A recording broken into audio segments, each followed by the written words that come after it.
Congratulations, Dave Seeley, on being named Irondequoit Chamber of Commerce Person of the Year. I can't think of a better way to say thank you to Supervisor Seeley for all the work that he's done for our town and our community by naming him Person of the Year. And I want to thank the Chamber of Commerce for bestowing that honor on him. I've known Dave since high school. We grew up together, and in 2016, when I had an opportunity to leave Town Hall to go over to the county clerk's office, one of my anxieties was about who was going to replace me and how do we keep progress going in the town of Irondequoit. And when Dave stepped up to the plate and said that he wanted to lead this community and do good things, I breathed a breath of relief. And let's face it, he had big shoes to fill, but he filled those shoes and took off and kept running and made this town everything it is today. There is no question that the way people view the town of Irondequoit is very different today than it was just a few years ago. We are a community on the move. People are moving into town. Young families are thriving. The business community is thriving. And we have developments like Medley Center coming back online that have been, an albatross around our neck for years. And it's all in part because Dave Seeley cares about this community and really rolled up his sleeves. And it wasn't without adversity.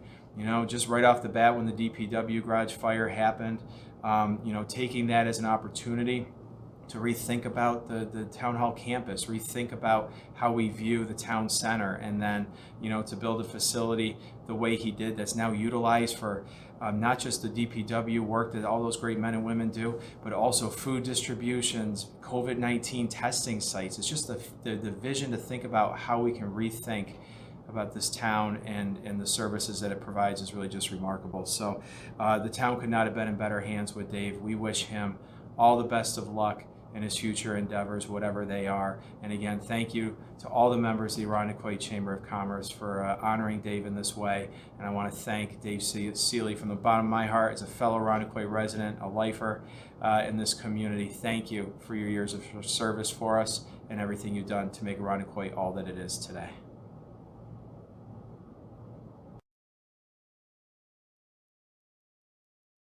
Hi, this is Joe Morelli. I am so delighted to be a part of the celebration of Dave Seeley as the Irondequoit Chamber of Commerce's Person of the Year. I can't think of someone more worthy of receiving the award. Dave and I have known each other for many years before he was a town supervisor. I had the privilege of working with him 2 different times when I was in the state legislature, and we were traveling companions up and down the thruway for many, many, many trips. And I think he is such a special individual, incredibly talented, thoughtful, smart, gifted. Obviously has just so many friends over the years that I've been privileged to get to know through him.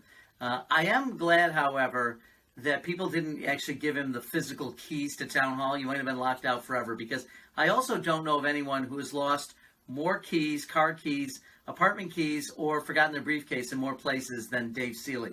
So he's talented in many ways. That's probably not his greatest strength. But all kidding aside, he's an incredible friend, an incredible person, an incredible town leader, and I can't think, as I said, someone more worthy of receiving this award and the recognition. He has made Irondequoit even greater than he found it, and I think it's a testament to his hard work, his thoughtfulness, and his real concern and care for the town of Irondequoit. So congratulations, Mr. Supervisor. Hi, it's Carrie with the town of Irondequoit. I'm really pleased to join you for this year's award ceremony. Although it is remote, I'm reporting live from my dining room, which is where Dave has seen me for many a meeting this past year during COVID. So Dave receiving the Person of the Year award is really not a surprise at all if you ask me or other department heads at the town of Irondequoit. Dave's really passionate about the town. He's passionate about his team members, and he's passionate about doing really good work for the residents and property owners and businesses here in the town of Irondequoit. And I think it shows in all of the success that the town has experienced over the duration of his leadership, both of him serving as a town board member and then moving on to become the town supervisor.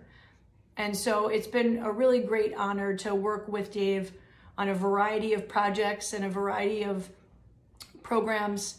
And the town's experienced some significant gains, both in public sector, town, facilities, as well as private sector development.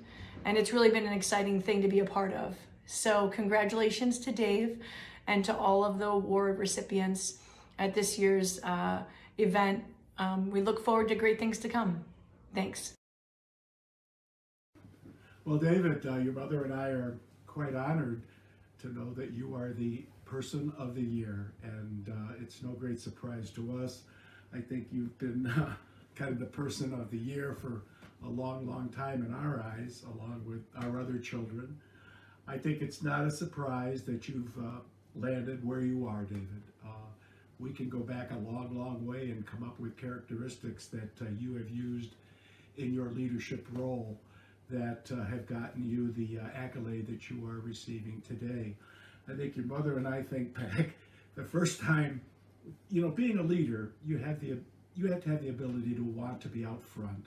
You're not fearful of engaging people and being in front of them. And the first time we witnessed that was at dinner the night of your 4th grade spring concert, when you told us you were singing solo that night.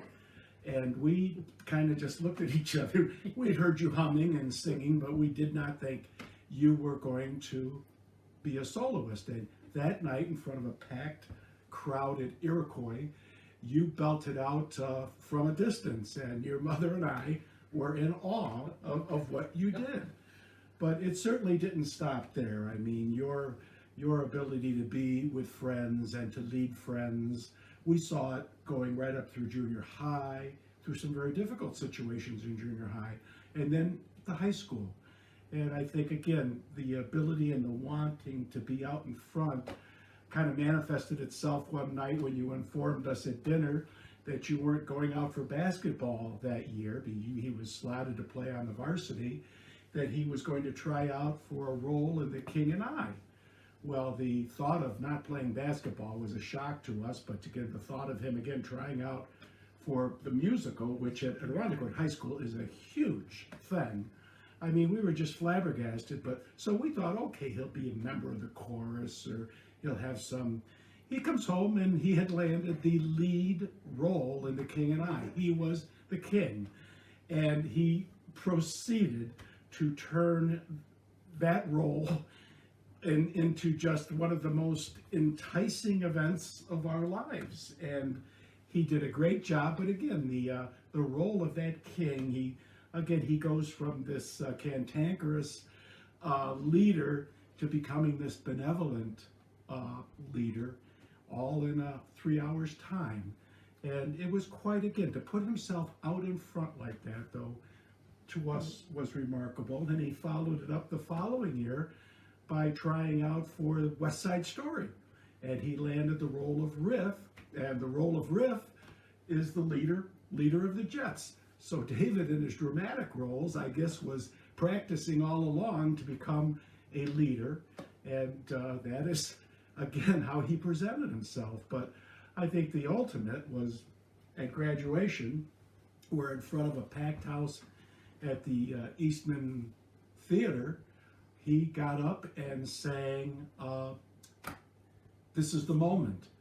And not only is that the most apropos song you could ever sing to a graduating class, he just belted it out in a way that just showed us so much courage and authority. And again, it was basically to all of his future constituents. And we were just so proud of him that day. But again, all of those little things just showed that he, again, had the ability to get in front of people and do very, very positive things. And, when he went off to college, he was a poli-sci major at Allegheny College, which was perfect for him. He came under the tutelage of a professor there who he absolutely adored, and they were just on the same wavelength. And David ended up in Albany, where this gentleman kind of, again, pushed him in that direction. And David got his first political appointment in Albany based on this gentleman's recommendation. And I also think it was kind of a forbearance. His senior thesis was on the need for more civic education in America. And if you're in tune with what's going on in this country today, that's at the forefront of what they feel some of our problems might be. And once he got to Albany, Karen, I think it was just one little stepping stone after another until lo and behold, he's on the governor's staff. And it was amazing because when he was on the governor's staff, he was out and about in this region, and he would run into so many people that we knew and had acquaintances with, and it just made you feel so proud. They would all come back and say the same thing. He's doing a great job. What a personable young man. And I think destiny kind of brought him back to where he is right now, supervisor of the town. Yeah, supervisor of this town. But again, not a supervisor that's going to sit in the shadows, a supervisor that is there to lead. And again, when you have to run every 2 years, you would think you would spend most of your time protecting yourself. And I just keep thinking David taking on project after project that would lead, that could lend itself to him being criticized, or people that have never done a thing in their lives, saying, oh, you can't do that. And the mall has turned around. I mean, it's unbelievable what has happened. Again, the fire, certainly being baptized with that fire, but again, instead of crying in your beer and trying to make do with the mess that was there, all of a sudden, we have a new DPW. And I mean, it's just a beautiful, beautiful testimony to what, if you have the courage and the will to be a leader, what you can accomplish. And again, we could not be more proud. We are not surprised because, again, David has never, ever been afraid to go in front of a group of people and tell it like it is, or maybe tell it the world according to David.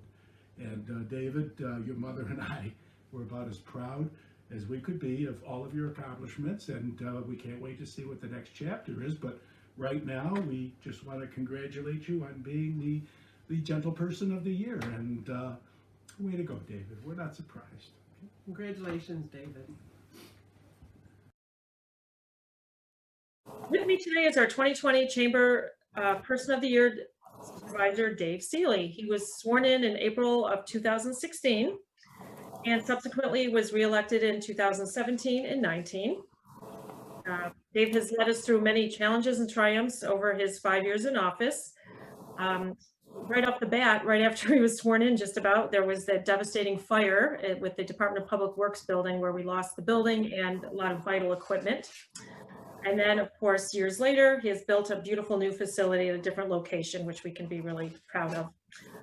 2017 and 19, we had damaging high water flooding along our shorelines. I mean, we have a lot of shorelines in Irondequoit. And then in March of 2017, we had horrendous windstorm. Sorry, I make this sound terrible. That memory lane here. Thanks. Yeah. And then July in 2019, I know because I voted, we secured a community center at the old mall when the vote was passed. And then fast forward a little, 6 months later, in January of 2020, wielding a sledgehammer, you christened the new Skyview on the Ridge. So good things to follow. And then, of course, this year, continuing COVID. The challenges that has brought.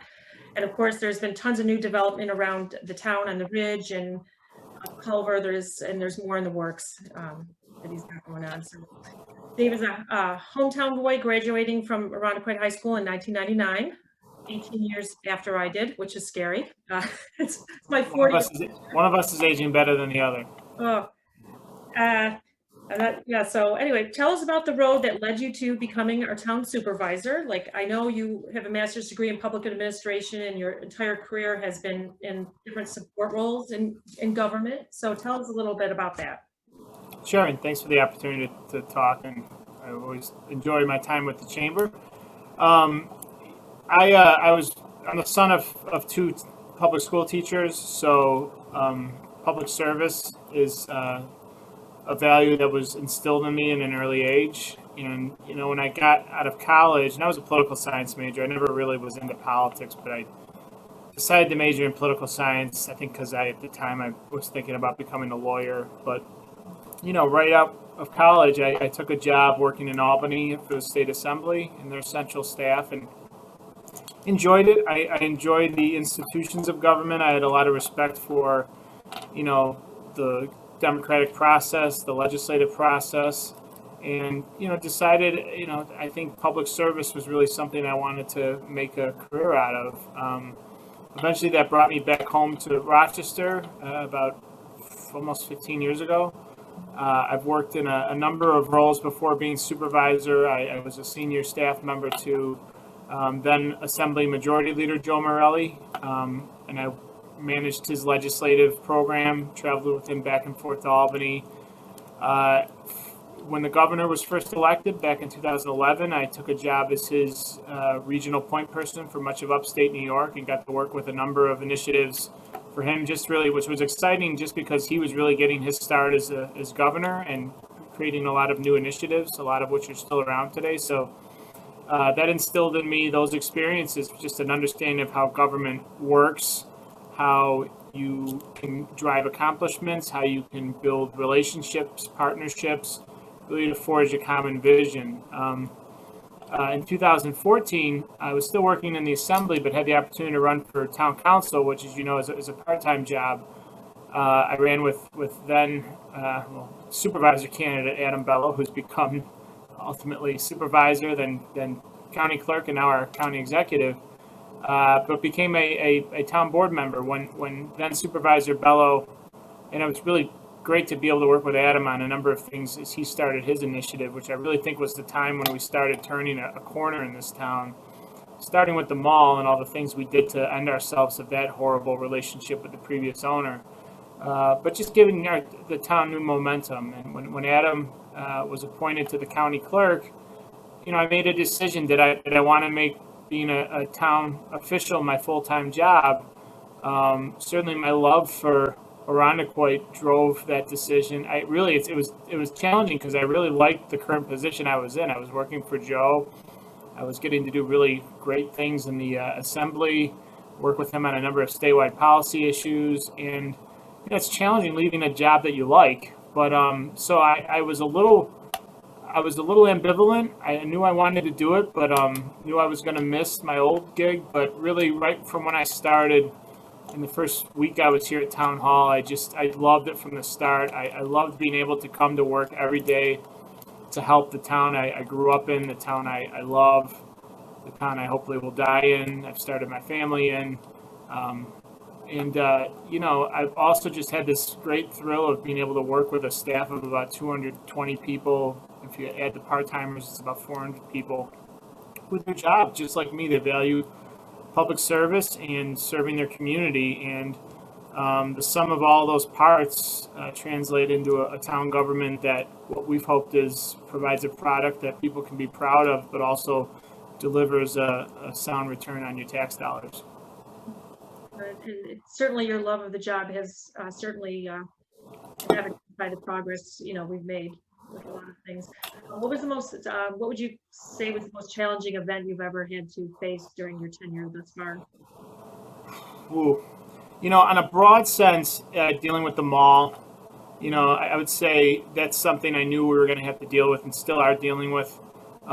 That's a scenario a lot of towns are confronted with, and in a time when retail is all but disappearing, when there's already a large inventory of manufacturing space for other potential sites to look at, whether it's the old Kodak Park, Elm Grove, and you already have a built-in competition. Just needing to repurpose that in a manner that you really can't fail, because as long as you're failing and not making progress, it just creates this dark cloud over your town's head, which it always frustrated me greatly, that we had this amazing community that had all these wonderful attributes, but had this 1 million square foot empty mall that was this albatross hanging over us and really clouding out all the great things, so that when people from the outside were looking in, they weren't seeing the things that you and I love about this town, at least not predominantly. They were seeing a mall and all of its challenges. So really just getting over that hump and trying to provide a path for sustainable progress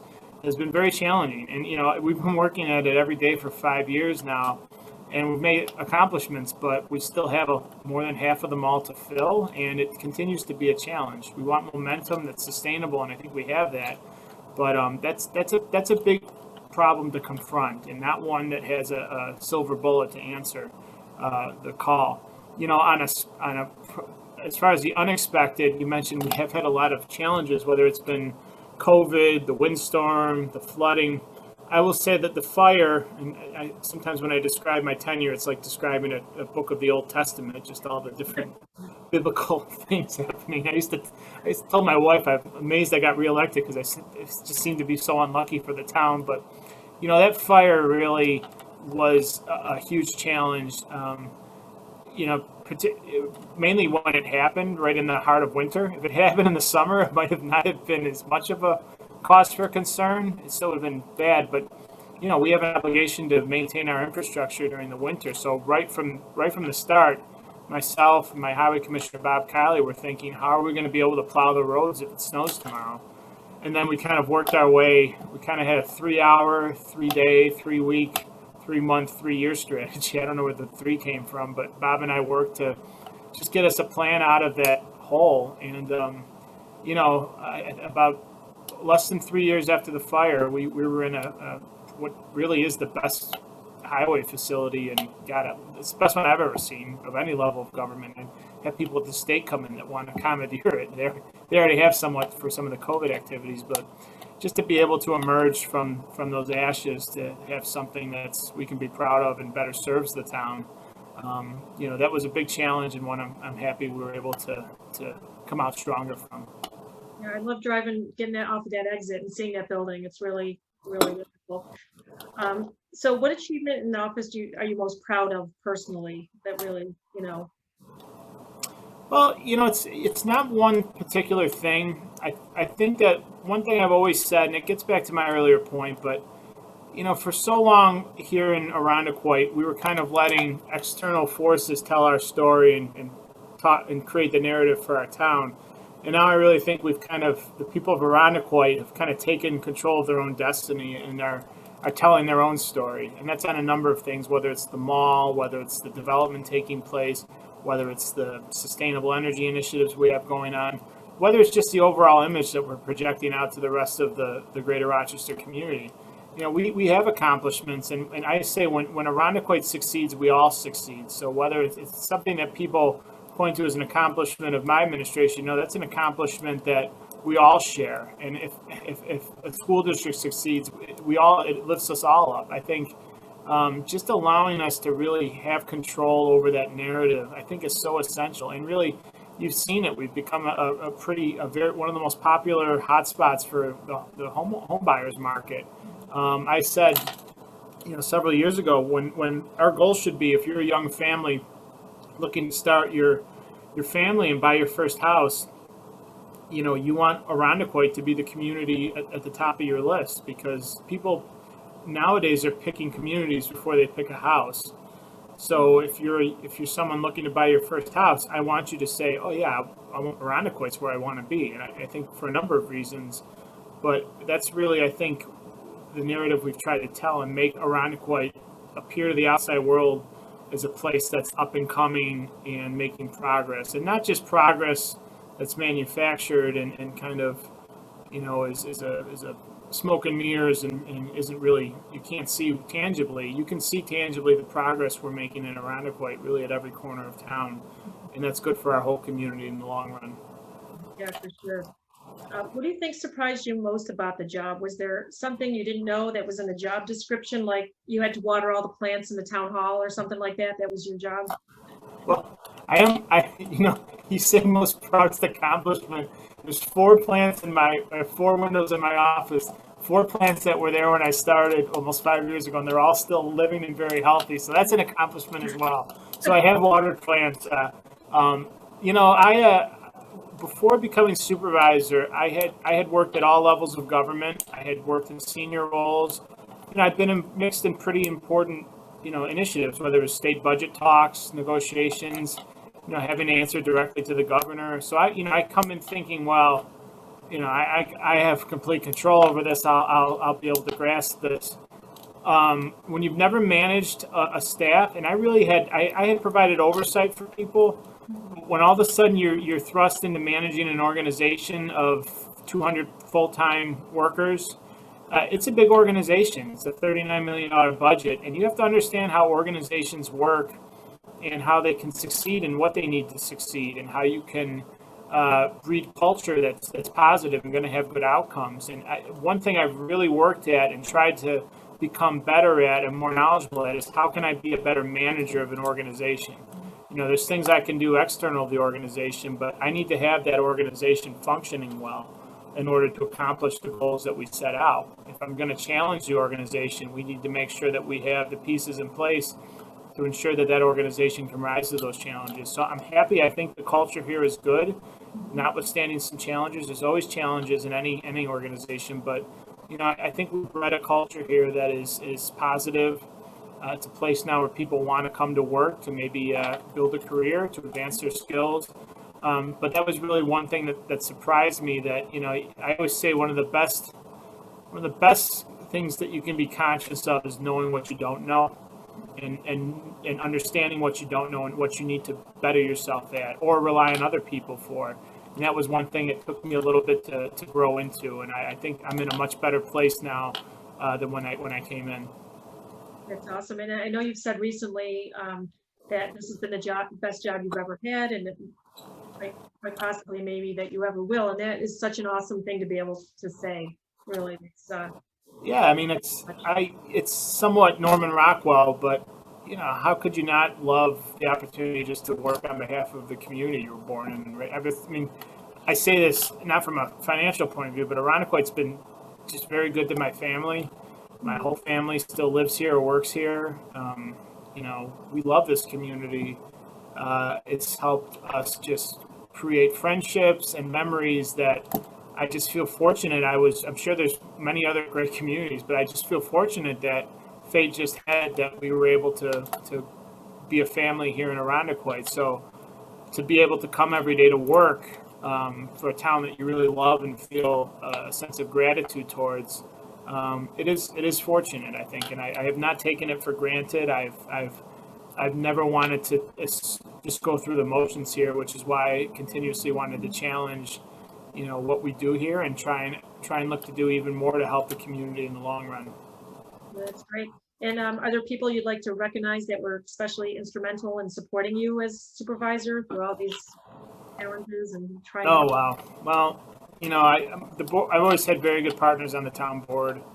I've been so blessed. We've been a team. You read it in other places about legislative bodies fighting with each other, and I think we've always recognized that having consensus and disagreeing at times, but not being divided, but being unified in our path forward has been healthy. And each board member's brought different attributes, and I could list them.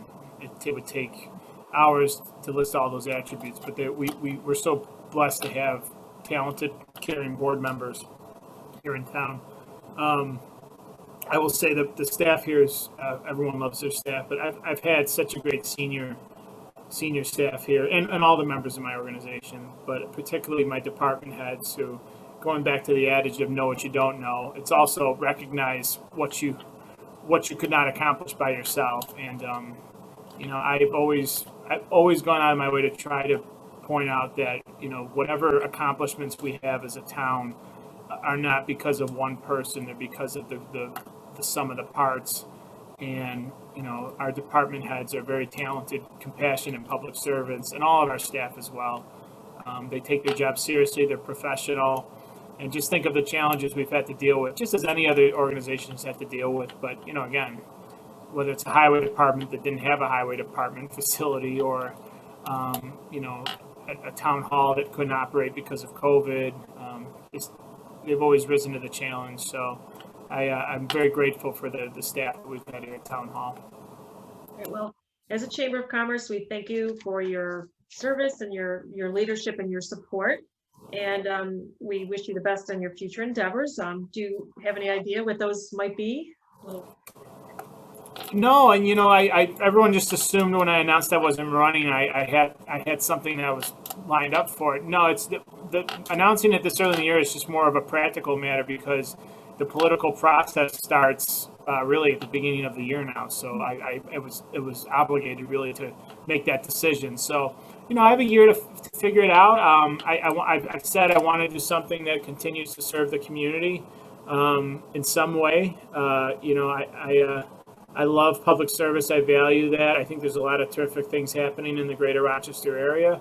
My first devotion will always be to Irondequoit. So my grand hope is whatever I do, I'll still be able to help Irondequoit. But if that's in a larger capacity, so be it. But above all, what I'll say is I know that the almost 5 years that I've spent here have made me a better person and equipped me with, I think, experience and skills that I can translate to hopefully doing something else. But I do mean it's the best job I'll ever have, and for a host of reasons. But I always think back to my experience and what it's taught me here, right here at Town Hall. That's wonderful. Well, thank you very much for your time today, and congratulations on the award. Thank you very much. I'm very, very humbled and grateful. Thank you.